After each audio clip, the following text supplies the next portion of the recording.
Hey everyone, this is Nitro. So this is a follow-up video to my Heroes to Build preview video about the best, I guess, 12 to 16 heroes you could build to do Langrisser mobile content.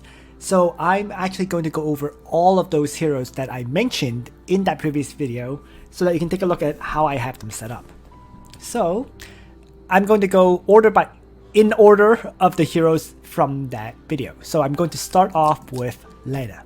Okay, so my Lana, her gear is a Blue Moon, Black Bride, Dark Crown, and Holy Ring. This is not optimal gear for her, but it works because in the first place I don't use her for anything but PvE content, right? So yes, you know, for example, a Tenyo's headdress would be better gear than this Dark Crown, or even a Charon, or Odin's Battle Helm. But since I only use it for PvE content, I don't need any of those, right? So her enchant now is Clocks, and in terms of enchant values, there's 13% int with 9 int there, so pretty much 14.5% int with 4% hit points. Okay, Black Bride offers a high amount of hit points, 13% with 96 hit points. There's no int increase, although it would be nice if I could get that, but I wasn't going to waste that many enchant scrolls trying to get int increase. Okay, the Dark Crown. This Dark Crown actually came from Bozel. Okay, it offers 6% hit points and 14% magic defense. This is not an optimal enchant at all, but once again, I had no interest in wasting clock scrolls on the character I use for PvE content. And finally, the Holy Ring offers a 9% int increase, 2% hit points, 4% defense. So effectively, you can see here that there is, let's say, 14% plus 9%, 23% int increase, and that's it, out of the maximum 35%. Because theoretically, I could get 5% here, 5% here, right, for another 10% increase. But once again, she does enough damage as it is, so I don't need to get that kind of perfect enchant on her. Class mastery wise, you can see here that there's 58 int increase out of the maximum 80, right? So I'm missing quite a bit of int increase here. Once again, it would be if I spent more intelligence scrolls on these slots, right? But you can see basically she has pretty much the standard increase of int, hit points, skill, int, hit points, skill. Okay, headgear is int, hit points, skill. Could be defense, could be magic defense. And finally, armor master is int, hit points, skill, defense, or magic defense for the third slot. So at this point, it's if I continue to roll more of these scrolls to get higher stats. But once again, I've not had any issues with Lana not dealing enough damage, so it worked out.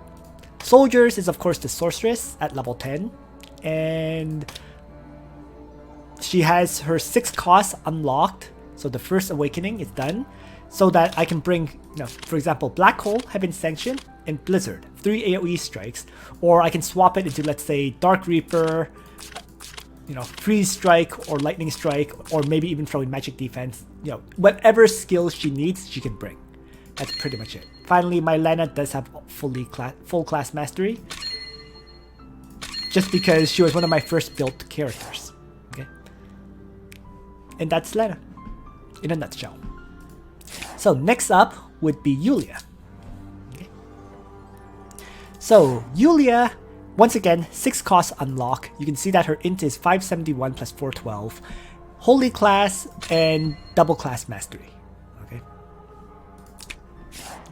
In terms of soldiers, she swaps a lot.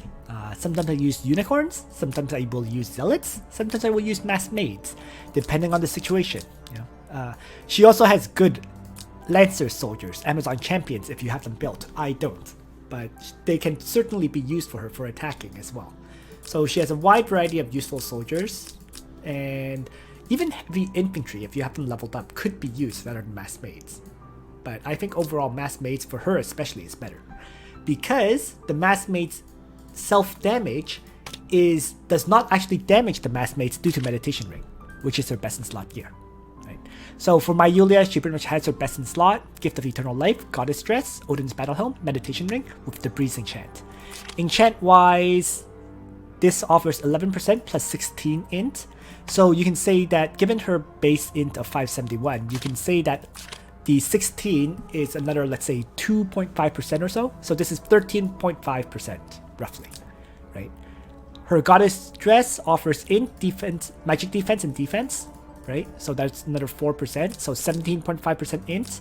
Odin's battle helm, 4% more int with defense increase. So what was I at? 13.5, 17.5, 17.5 plus 4, 21.5% increase. And then the meditation rank has 7% int with 10 int. So, Jesus. 22, 23, let's say 21.5 plus 1.5. So 22, 23, 23 plus 7 would be 30% increase out of the maximum 35% in total, right? So there's no hit point increases because I felt that it's more important to have her just self-revive, right? As long as she's above 70% hit points, she will self-revive. So hit point increase was not really necessary. And yeah. And I just focused on not having hit points, just having defense and magic defense increases on the other slots. You know, didn't use that many scrolls on her either. But she does the job that she needs to. This is enough. Okay? You don't need insanely overpowered enchants unless unless you have that many scrolls, which I really don't. You know? In terms of my ranking on the Rocky Valley server, my Yulia is 86. But keep in mind that power rating is heavily affected by soldiers, right? So for example, if I'm using these mass mates, it's 7410. If I change to mass mates, the power drops, right? The unicorns offer a decent amount of power, and if I change to zealots, it drops as well. So it's a matter of soldiers heavily. Well, and also the fact that I have no hit point increasing enchants, that also affects her power rating. But once again, my Yulia has pretty darn good intelligence, and that's the main thing ultimately. Luna is next. Okay, Luna I have fully built for nothing but magic defense increases. Okay, so she's all about maximizing magic defense. So the cursed lance she has 5% magic defense and 2 magic defense increase with 2% hit points. The twilight armor gives the maximum 8% magic defense, and there's the 15% magic defense increase enchant on it. Also 131 hit points, but whatever. Right? King's crown, 15% magic defense once again, 48 hit points. And finally, Veil of Light, 10% magic defense, 3% hit point increase. That's it. So I literally have the absolute maximum magic defense increase in percentage wise, right? That's 15 plus 15 plus 10 plus 5. So that's 45% magic defense increase. And I have a split enchant of 2 ice and 2 hard rock. So this gives another 10% magic defense and 10% defense. So this is pretty much a maximized damage output Luna. And the thing about Luna though is she actually has very high hit points, 4683. So if you're able to get some hit point enchants on her, she is actually surprisingly hard to kill. You know, I'm just not going to try to reroll for that because you'd have to roll for 15% magic defense and maybe like 10% hit points or something. It's not an easy roll. You're gonna have to use a lot of SSR scrolls to do so. I do have a decent number of ice and hard rock enchants because I don't use them that often. So I could, but there's that gold limitation. Right? Lots of scrolls, not enough gold. So other than that, I guess the thing to talk about Luna is in terms of her class masteries. She has everything but the Unicorn Knight. It does give 5 extra magic defense, but it's a matter of runestones. Someday I'll probably get it, but not right now. And in terms of awakening, she's fully awakened. And in terms of the class mastery enchants, you can see here it's quite simple. You get magic defense, and hit points on both the armor and headgear slot. You get magic defense, skill, and hit points on the weapon and accessory slots. As for Arena, since she's using PvP, right? Magic defense, hit points, defense, skill, and the last one is up to you. I chose to reduce the amount of crit damage she takes, so that she has a chance of surviving a crit hit, but ultimately this last one is completely up to you. So that is my Luna coverage. So, and let's move on to the next character, which will be Rachel. So Rachel is the first character of the 4 I've covered now who is not at 6 stars. She's a 5-star hero. In addition to that, Rachel, for me, is not an Apex team character because she's 5 stars, right? So as a result, the resources I've committed into her is far fewer. In fact, I don't even have runestones into her other classes. So Bishop, right? Oracle, which gives her her Gospel skill, which you need if you plan to use her for PvP. I don't have her Saint class for the meditation, which increases her int by 10% as well. So it's just Sister, Arcane Vessel, Arcane Core right now. And yet it works out just fine. She's still a very, very powerful attacker, although she is missing some damage, right? For example, rather than having a 30% damage increase, it's 20%. And, but yeah, everything else, she does what's required. Okay. Awakening wise, she's fully awakened. She has access to her Runic Void skill. And in terms of class mastery, because I'm not using her for Arena, I don't really have any enchants there. And even in terms of the regular enchants, it's just some int and hit point increases. Right? And maybe I guess it's some skill increase here for a higher chance of crit hit. But her class mastery enchant would be very similar to Lana, right? Identical, really. These last 2 slots for the armor and headgear slot could be defense, could be skill, could be magic defense. Up to you there, you know. And then here should probably be hit points as well, but you'd have to re-roll a bunch for higher rolls. So this is, you know, soldier-wise, it's just like Lana, sorceresses, of course. And equipment-wise, she has the Breeze enchant with just gear that I feel she can use. So a Blue Moon with 14% int increase, a Baldur's White Robe with 4% int and 4% hit points, an Odin's Battle Helm with 3% int and 9% hit points, and then the Eye of the Beholder with 3% hit points and 7% int increase. Right. So in total, the int increase is 14 plus 4, 18, 18 plus 3, 21, 21 plus 7, 28% int increase. Once again, out of the maximum 35%. She is missing all those extra bonus stats from the class masteries, right? So I'm missing 12 int, for example, another 7 int, and another 25 base, or 15 base int. So 15 plus 12, 27, 27 plus 7, 34 base int, which would definitely help increase her int even further, right? Because the percentage would stack on there too.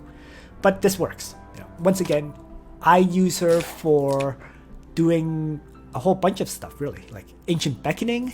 I actually use her pretty much every day in regular arena as one of my AoE attackers for these battles. Just jumping into one quickly.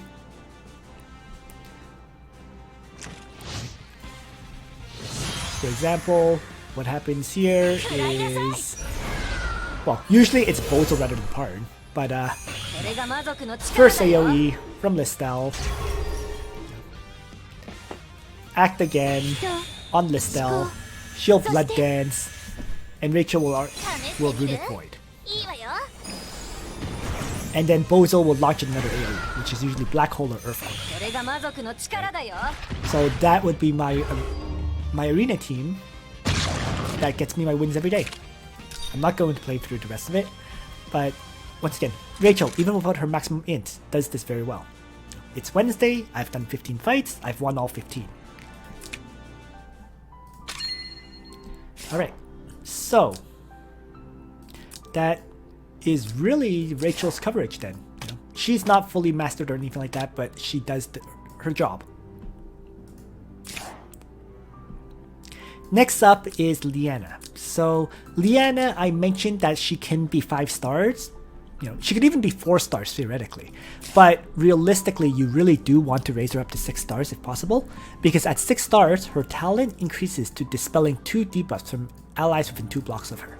Okay, so that's a big increase, and it certainly helps. Okay, equipment-wise, she has a Red Moon with 13% increase, a Tenuous Robe with 9% hit points and 137 hit points and 8 defense. A Witch's Reminiscence, which is new, with 9% hit points and 7% defense and 7 int. And then currently she has a Meditation Ring with 6% int and 14 int. Okay. This is all of a full moon enchant, and it was a full moon enchant because she used to be mage class, where she would occasionally do single target strikes on enemies. Okay, so she used to be in her hermit class. She has very recently been transitioned back into her holy class because of the existence of the new equipment, the new SSR equipment, the Twilight Star. Okay. So this Twilight Star will do fixed damage to enemies that have mixed units, right? Guaranteed to do fixed damage. Okay. So as a result of that, I've had to change her to become a holy class, so that she is the same class as her Shrine Maidens. For immunity to fixed damage, that's why I have the Meditation Ring. Okay, so this gives her the immunity to fixed damage and some int increase, and it works out quite well. So she cannot be assassinated pretty much by any single target striker. The only way she can die is if someone AoE hits her first, then hits her with a single target strike. What I should be looking at changing is, well, I should consider anyways, changing all of this stuff away from the full moon enchant and into, let's say, a crystal enchant for maximum healing. But ultimately, I'm not going to do that. It's going to be a lot of scrolls to reroll, and it's just not worth it overall. So I'm quite happy with this overall. Int increase wise, once again, it's 13%. There's no int increase here. There's 7 int there, so you can say 7 int is another 2%, so maybe 15% int increase so far. And then 15% plus 6% is 21%, 21% plus another, let's say, 2%. You can say Liana has a 23% int increase with this set of gear, out of the maximum 35, once again. There is definitely room for improvement, but once again, for me, this is more than enough. Now, for her class enchants, or class mastery enchants, you can see that int-wise, there's 73 out of the maximum 80. Hit point-wise is quite low, so I could continue to reroll these, because they're not really maximized. And finally, I have some defense rolls for increasing her defense, because she tends to take a lot of single target strikes from assassins and so on, so increasing her defense can always help. She doesn't really suffer that much from magic defense attacks, since she has very high magic defense naturally. I'm re-rolling that a whole bunch because, once again, she used to be in her hermit class, right? Her mage class.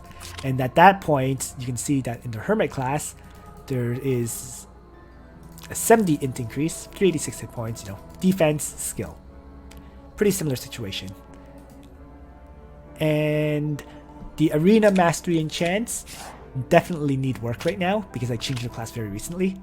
I definitely need a higher skill roll. More hit points. This is the suffered crit damage, that could be higher. So you can see that there's work to be done on her masteries now. Definitely though, I'm going to reroll the skill to try to get as high as possible here. Right. I believe the skill roll for that can be a maximum of 80. Let's take a quick look at Luna.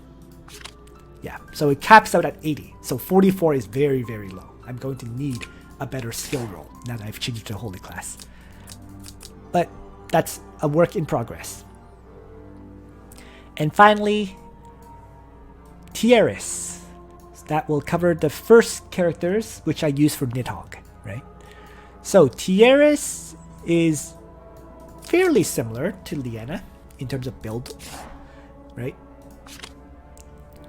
Enchant-wise, int, hit points, skill, suffered crit chance, suffered crit damage reductions. Okay. The suffered crit chance can be replaced with a defense roll if you have defense increasing scrolls. I clearly don't, so that's why I rolled for the suffered crit chance reduction instead.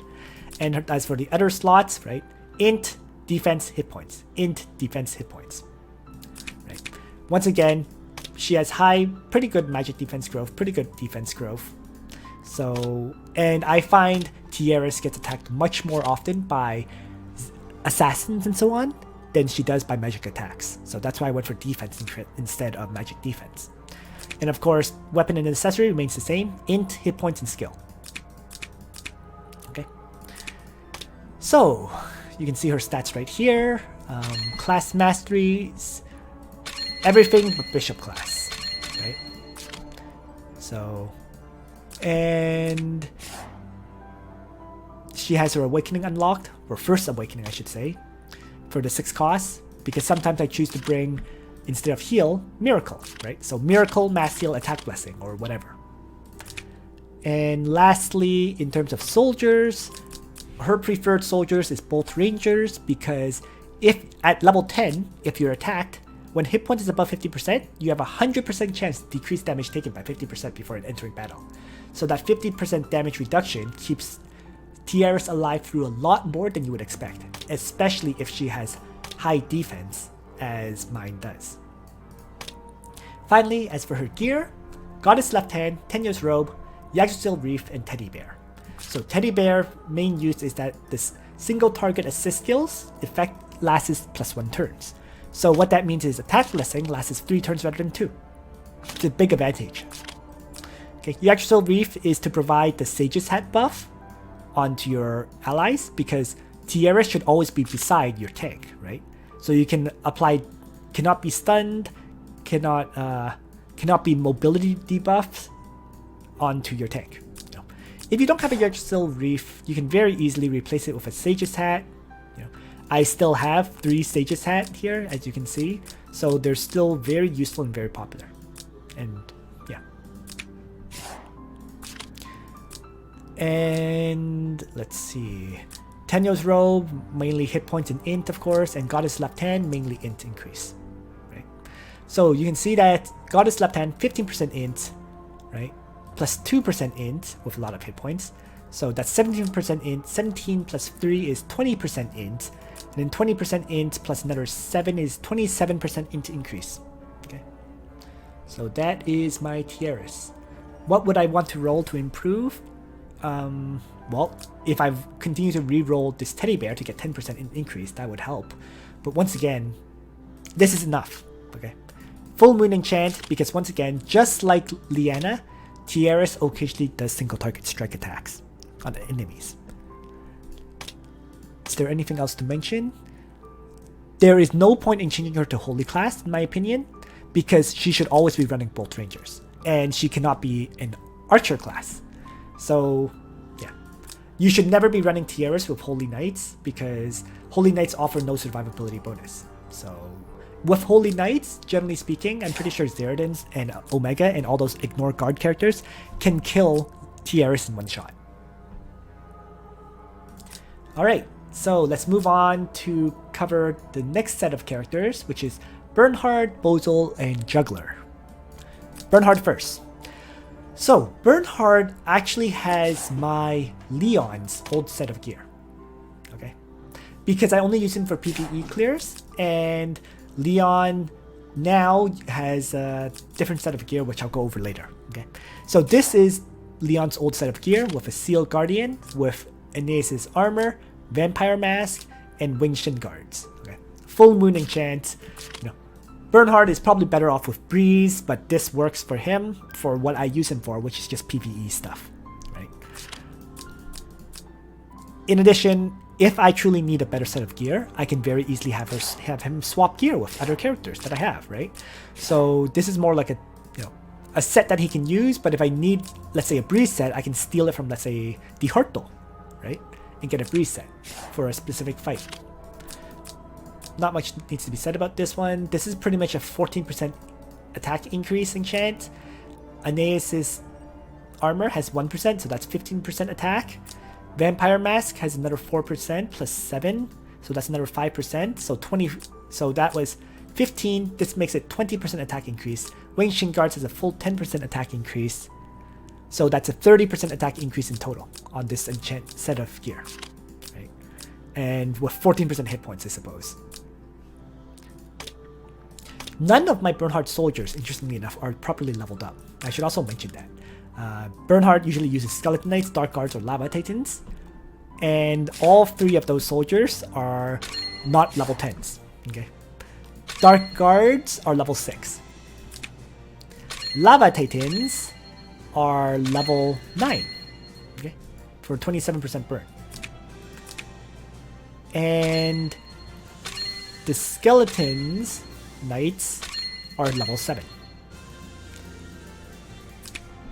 With that said, even though that they're not fully leveled up, all 3 soldiers are surprisingly tanky, even not fully leveled. So very often they just absorb all the damage and no damage goes into Bernhardt anyways. So it works out. Even though they're not fully leveled up, they do everything I need them to. Bozel. Oh, one last thing about Bernhardt. Sorry, I actually didn't finish my Bernhardt coverage, did I? First of all, he's 5 stars, not the full 6 stars. Just like Rachel, can't commit any further resources, but Bernhardt actually does have all of his classes. Okay. Bernhardt was actually one of the first characters I got and built, so that's why he has access to all his classes as a result. Week 1 of the game, there was a Bernhardt Leon banner, and I got both Leon and Bernhardt. Made sure to get them both on that first banner.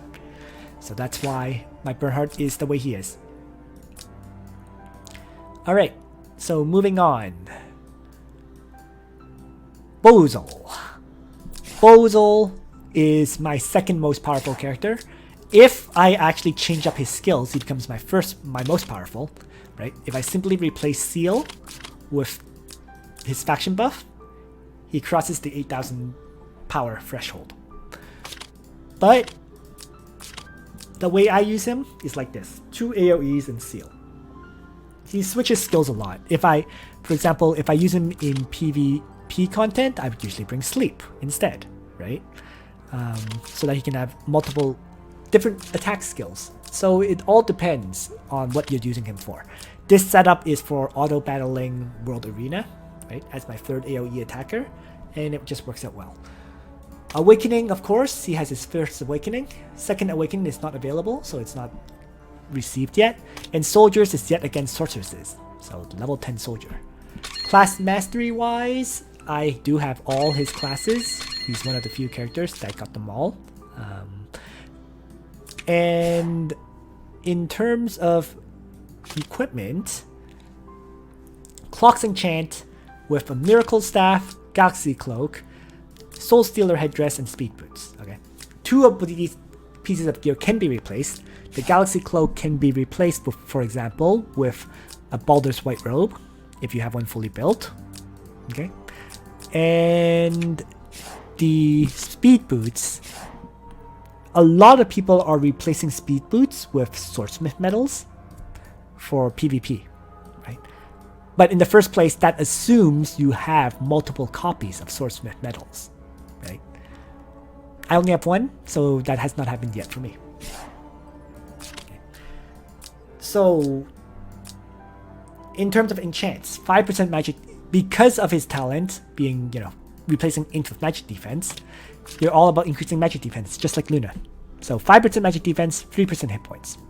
Galaxy Cloak has an amazing enchant, that's why I haven't replaced it. 13% magic defense, 7% hit points. Soul Stealer Headdress has 11% magic defense, 8% hit points, and 10% defense. A very amazing enchant. And Speed Boots has 10% magic defense.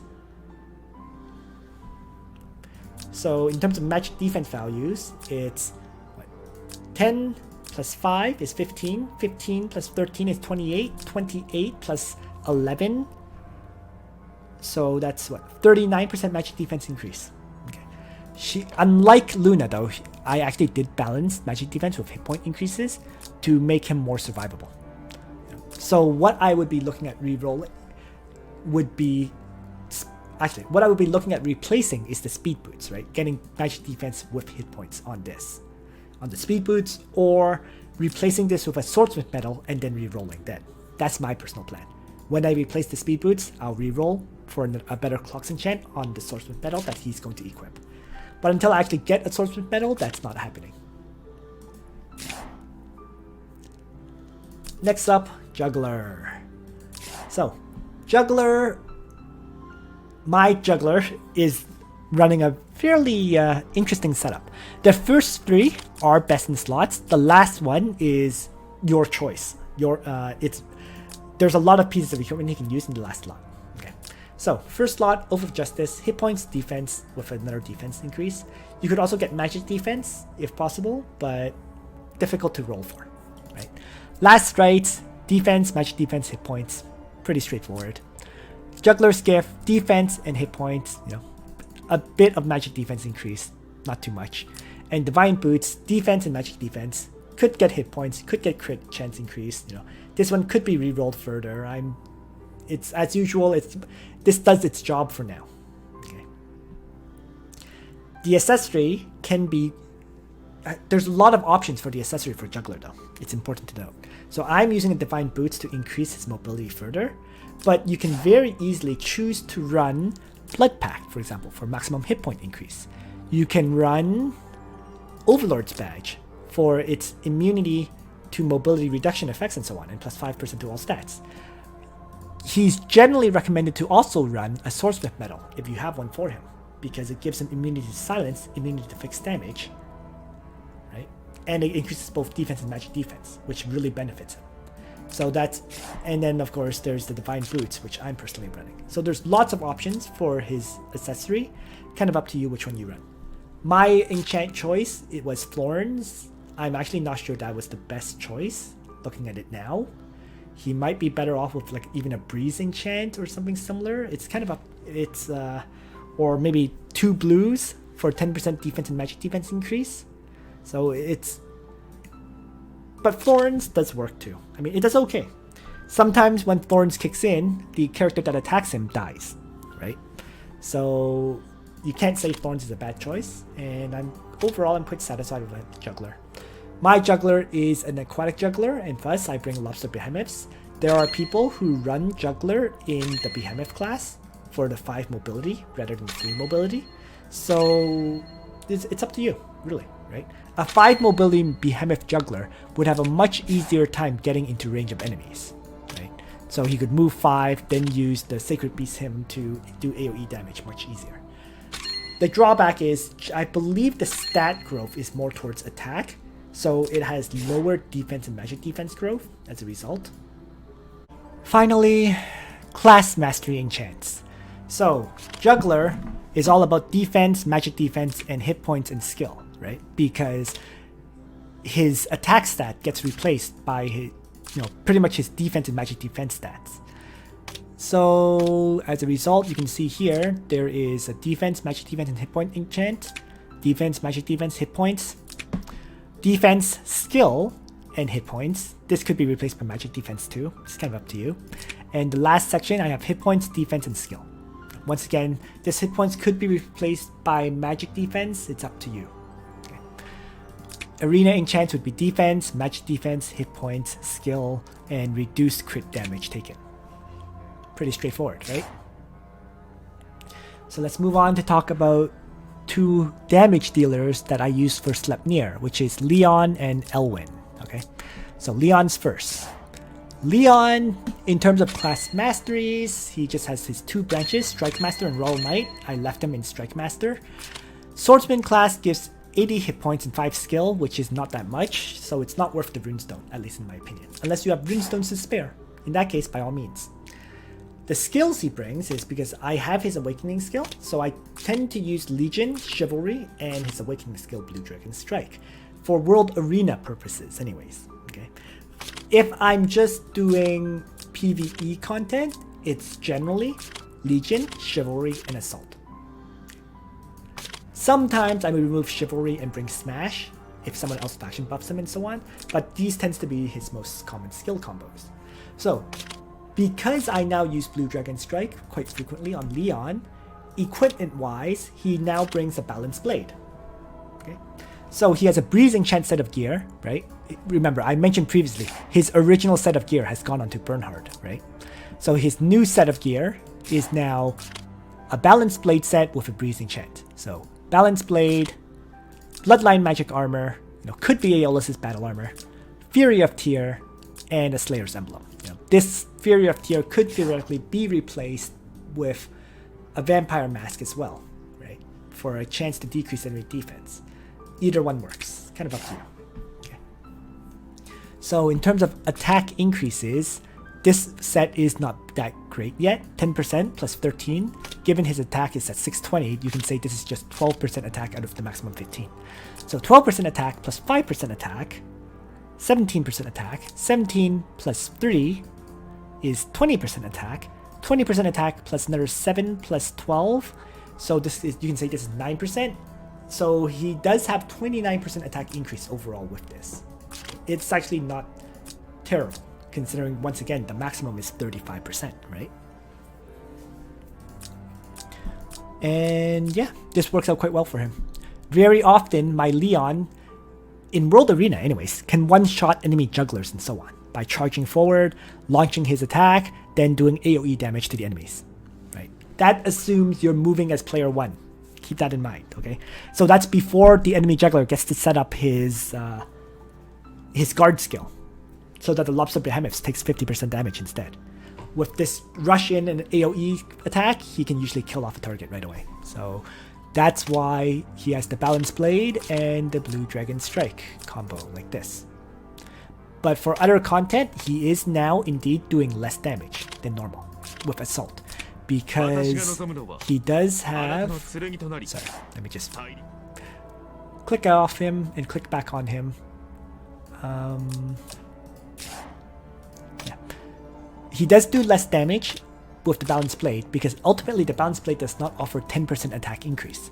So that's important to note, right? If I wanted him to do maximum single target strike damage, I have to give him something like Seal Guardian. That gives 10% attack increase, right? So he is losing that 10% attack increase there. Very important to note with the Balance Blade. So, as for class mastery enchants and so on, I actually don't use him for PvP purposes, or at least not very often. So that's why his enchant here is pretty garbage, right? Barely any skill increase. Even his attack roll is garbage. 25 is very, very low for an attack roll. He does have some crit chance increase and crit damage increase, just because. As for the other enchants, these ones are actually solid, right? 69 attack out of the maximum 80, good amount of hit points, good amount of defense, good amount of skill increase overall. You know. And I think I actually re-rolled these a bunch because I had a lot of these rolls, right? I don't use that many cavalry characters, so I was able to re-roll his attack a bunch and get his stats higher here. Okay. Finally, with regards to soldiers, for Leon, I just use angels. Okay, my vampire bats are not at level 10. My bone dinos are not at level 10. The royal cavalry are at level 10, but they don't offer any additional damage increase the way the angels do with plus 20% attack. So that's why angels are my soldier of choice for Leon. Maybe if I upgrade these bone dinos fully, I might use them occasionally, but that's going to be a long time. Not anytime soon. As for Elwin, another 6-star hero. Whew. Okay, Elwin has 4 soldier choices that I actually do rotate amongst. Phalanx, Masked Maids, Dragoons, and Steelwing Warriors. Dragoons and Steelwing Warriors are, I believe, both at level 7, while the Phalanx and Masked Maids are at level 10. I do use these occasionally, especially in PvP content. I should note though, my Elwin has been phased out of my PvP party, but when I did use him, I was using all 4 soldier choices, depending on the enemies I face. Yeah.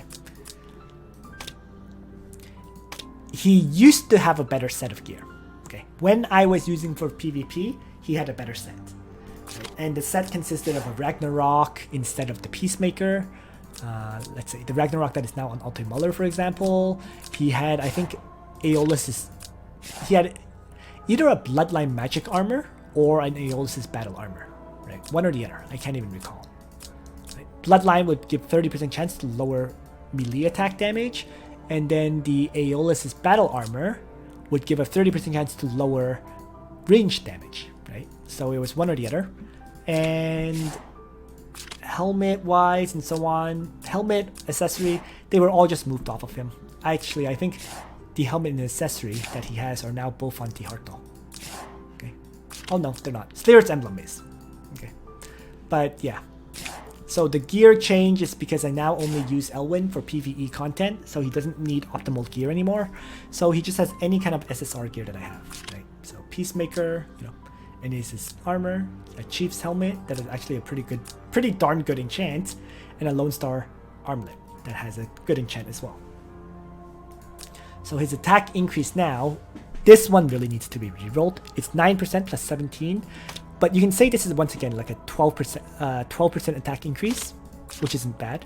12% plus 10 would be 22%. 22% plus 3% would be 25% attack increase. And there's no attack increase here. So once again, in the 25% to 30% range, which is solid. And once again, if I ever do use him for fights like Ancient Beckoning, I would very clearly swap his gear out, right? Give him that Ragnarok that I just mentioned, right? With 11% attack plus 21 attack. Swap out this Chief's helmet for something that actually increases attack further. You know, maybe like a Fury of a piece of gear that has like a 5% attack increase or whatever, right? So there's opportunities to swap gear for fights where I actually need him for maximum damage. But this is his set of gear now, for when I'm just doing challenges and whatnot. Whew, okay. Awakening wise, he has First Awakening, which means I have 6 points. The most common skill combo would be if I brought Eternal Light, Sword Soul, and Frontal Assault. Right? That would be the most common skill combo that I use for him. But lately I've been changing it up, as you just saw. For example, if I want consistent damage, right, I would probably bring Sun Slash with Roar, because these skills have only 2-turn cooldown as opposed to a 5-turn cooldown. And if I don't need to be the faction buffer, I can very easily bring Crush, so that Elwin has an additional 12% attack, right? Or Defense Break to reduce enemies' defense by 20%, stuff like that. Right. So skills for Elwin, very flexible. What you use depends on what you're facing and what you plan to do. So as for Elwin's class mastery enchants, he actually has some decent ones as well. 76 attack out of the maximum 80, you know, 466 hit points, which is solid but not amazingly maxed out. 50 defense for a very high defense rolls, right? And then some hit point, and then some skill increases, of course, in the weapon and an accessory slot. Arena enchant wise, it's all pretty solid. You know, nothing godlike, but they're all, let's say, above, I guess, around 75% or above mark in terms of the stats boosts it can provide. So it's pretty good stats overall, right? Okay, so next up will be the last character that is used for the Ancient Beckoning battles before I go over those 4 remaining characters, the PvP and PvE characters after that. So next up is Landius. Landius is currently my most powerful character as long as Bozel doesn't have his faction buff on him at 7925. I don't have a single character that has actually passed the 8k mark. It's interesting to note. So once again, in large part that's due to training grounds. My training grounds just aren't that good yet. And in terms of Landius's class mastery, he actually does have all the class masteries unlocked, including the swordsman, because for Landius, he's actually my tank, right? So since he's a tank, I might as well get the maximum hit points he can possibly get. That's pretty much it. The reason why I got that swordsman side branch. Skills wise, he pretty much always brings faction buff, peace of mind, and indomitable, since he has access to peace of mind after all from his awakening. If you don't have the peace of mind, you just go back to tranquility. You know, sometimes you do switch to tranquility over peace of mind, depending on the enemies you face. In particular, if you're facing against Angelina, you will not want to have peace of mind. Soldiers wise, it's pretty much always just Royal Cavalry for me, because I don't have the other ones leveled up, you know. We've seen people use Treant Guards, we've seen people use Guardian Infantry in certain circumstances, so if you have those leveled up, even Heavy Centurions, they're all viable soldiers that Landius can use. Even Templar Knights, because Templar Knights have very high magic defense values. Another viable soldier for Landius. So you can see that if you have more soldiers leveled up, they can certainly be used. As it is, I just stick with Royal Cavalry. There was actually the record of Lodos War Challenge, though I should mention. I did switch over to, I think, using Treant Guards. So that is an interesting thing I should mention, right? But that was because of a specific mechanic where in that battle, the enemy turned into the class of the character it's attacking. So the character that attacked you turned into cavalry class. So bringing those Lancer soldiers made sense. But that's just a unique situation, not normal. Class mastery enchant wise, well, you can see here, attack, defense, hit points, reduce crit damage, and skill. Once again, most of these are near a bit over the 75% mark, more closer to the 80% range. Now, skill though is lower, but at 59, and given Landius' base skill of 132, it's enough for him to never, he doesn't need any further skill. That's basically it. So I have not been using my skill enchants on him and focusing on other characters instead. As for the base stat growth, pretty much continues to be the exact same, right? Weapon and accessory slots continues to be the attack, hit point, and skill increases. The armor and headgear slots continues to be defense, hit points, and then attack increases, right? So, as for gear, my Landius gear is really more, it's close to his perfect set, but not quite, okay? As a tank, you want hit points, so I use Dragon Slayer Gram since it gives 8% hit points increase, right? The mirror armor is arguably his best armor for PvE content, especially for Timeless Trials where he can break characters from 100% hit points, right?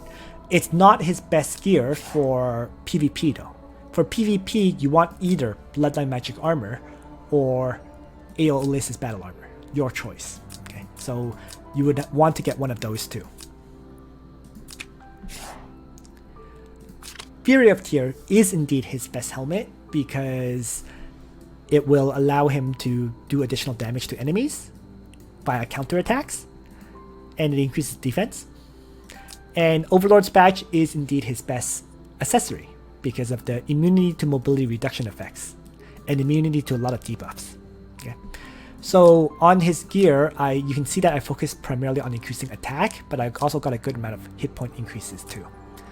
So yeah, 12% attack, 4% hit points, 4% attack, 7% hit points with an 8% defense. Fear of Tyr gives 14% hit points, 11% defense, and 6 attack. This is one of my best enchants. And Overlord's Badge could be better. It's 7% attack with 6 attacks, so you can say 8% attack with 5% hit points. But overall, all of it is pretty solid, and for a tank, this was enough to raise him to 7925 power with the Thorns enchant to reflect damage. So I'm quite happy with him.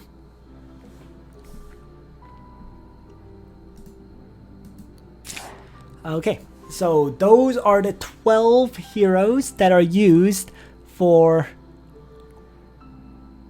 Ancient Beckoning, right? Or my recommended Ancient Beckoning heroes. So now let's talk about the remaining 4, which is Ledin, Young Jessica, Zerida, and Listell. So let's start with Ledin. So my Ledin has always been 5 stars, and he's continued to be used that way. He doesn't really die except for SSSS Timeless Trials, and in terms of soldiers, he uses the Phalanx soldiers because they offer a physical damage decrease of 30%. Occasionally he switches to mass maids, not often, but occasionally. And occasionally you might switch to using zealots, not often, once again, but occasionally. I've seen people mention using crystal molders on him is pretty good because they can reflect damage against magic attacks, but that's another character you would have to build up. I don't have them at level 10, so I don't really use them at all. Okay, class mastery enchants is super simple for him, right? There's no arena enchants because I don't use them for PvP, but the other enchants is basically pure increases on defense, magic defense, and hit points with maybe skill increases on these 2 slots, because you might need skill if you ever decide to use him for PvP, especially once he gets his 3C skill, right? So you just maximize defense, maximize magic defense, hit points and skill would get good increases as well. And that's pretty much it. Class mastery wise, pretty much everything but the general class. Not much needs to be said. The general increases hit points and attack. He doesn't use the attack stat due to Divine Guard, so you would only get this if you wanted the 80 hit points, which is not very appealing to me. And finally, I don't even have his first awakening done because I don't feel he ever should bring it. Okay, some people like to bring Burning Sun, Divine Guard, and Faction Buff on their Ledin. But if you do that, you're going to lose Light Reflect, and the effect of Light Reflect has the effect of before being attacked with a melee attack, units' attack and defense is increased by 10%. So why give up on that 10% defense increase, right? So that's why I don't really recommend bringing Burning Sun. You can, don't get me wrong, you perfectly can, but I personally still prefer Light Reflect. And gear-wise, my Ledin is very PvE oriented in terms of gear. So there is the Oath of Justice, which is his best in slot, with a great enchant for him, right? 4% defense, 4% magic defense, 9% hit points. This is the absolute maximum would have been 5, 5, and 10. So this is insanely good. Okay, he has a Gaia's armor, which is not a good PvE. It's not a good PvP gear. Okay, because its effect only kicks in when you're attacked. Right? You're always attacked in PvP, or sorry, you're always attacked in PvE content. So it's great there. But for PvP, very often people will not attack your Ledin and allow him to have that extra defense. So this is a very powerful piece of gear for PvE content, but it's useless for PvP. If you were going to give him a PvP equipment, I would probably say once again, take your pick of Aeolus's battle armor or bloodline, right? These two.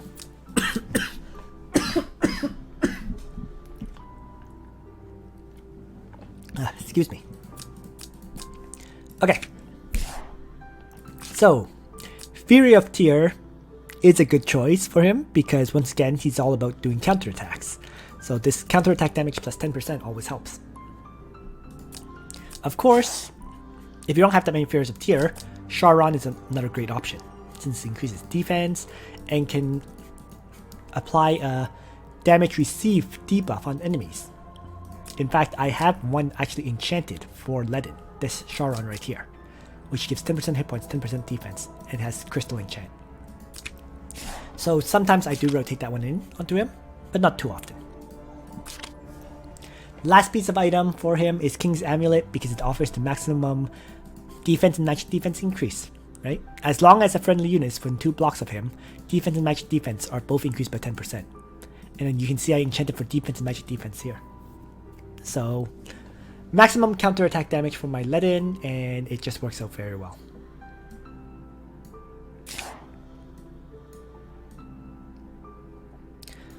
So next up is Young Jessica, who is right next to Ledin. So my Young Jessica is a 4-star hero. Despite being 4 stars, her power is 7,087, so it's higher than a lot of other characters that I have, right? Bernhardt, even Ledin, Imelda, and so on. So Young Jessica, her appeal is that she can attack at 5 range against enemies as long as you activate Divine Bestowment, right? In that state, her mobility is reduced by 3, so she has 0 mobility. But the 5 range with attack skills is huge. So you would run something like Divine Bestowment, Fireball, and Cleanse. So she has 2 attack skills. Because Cleanse has a 2-turn cooldown and Fireball has a 1-turn cooldown, you're going to want to run a Dimension Jewel on her so that she has a chance to reduce skill cooldowns by 1 whenever she attacks with a skill. And I also, to combine with that as well, I also have the Clock's enchant on her. So she has 2 chances to reduce skill cooldown, which really helps allow her to endlessly launch out these single target strikes. finally, with regards to the enchants, they could be better. For example, I have a Purgatory on her, which really isn't her best gear, because it only gives a 5% increase as opposed to 10%. Nonetheless, it's one of the pieces of gear that I have, so I gave it to her, right? And this gives 12% plus 15, which given her current int is effectively a 15% int increase here. Right. Galaxy Cloak has no int increase, just a hit point increase. Dark Crown has a 2% int increase, so that's 17% int increase. And Dimensional Jewel has a 7% int increase, right? So that puts her at a 24% int increase out of the maximum 35. Once again, you know, if I were willing to use more clock scrolls, I would re-roll this for, let's say, a 5% increase, and maybe re-roll this for 3% more. That could give her a potential 8% additional int, but I'm not willing to waste those scrolls because, once again, my young Jessica does exactly what I need her to as it is. Soldier-wise, it's obvious. Sorceresses for maximum damage output. Yeah, because the sorceresses have 45% attack increase. You can see very much almost all my mages use sorceresses, so it reduces the number of soldiers I have to build. And as for the class mastery enchants, I actually did do class mastery enchants on her arena mastery because I thought I might use her for PvP content. I didn't actually end up using her at all, so it ended up being a bit of a waste. But you can see crit increase, suffered crit chance, hit points, skill, and of course rolling for int increases. Right. As for the other slots, 63 out of the maximum 80 in terms of int, 476 hit points, and 41 skill.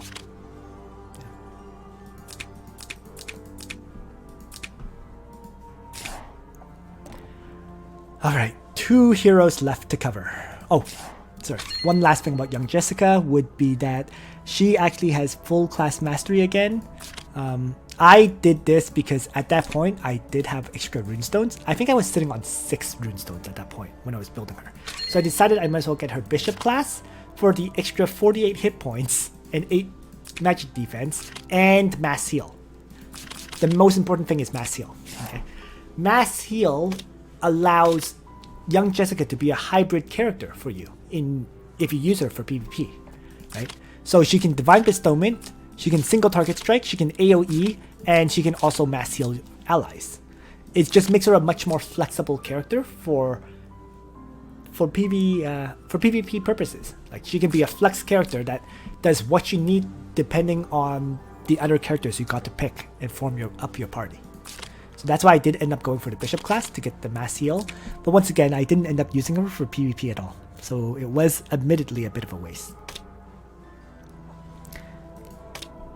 Alright. And so 2 heroes left to cover, Zerida and Listell. Zerida first.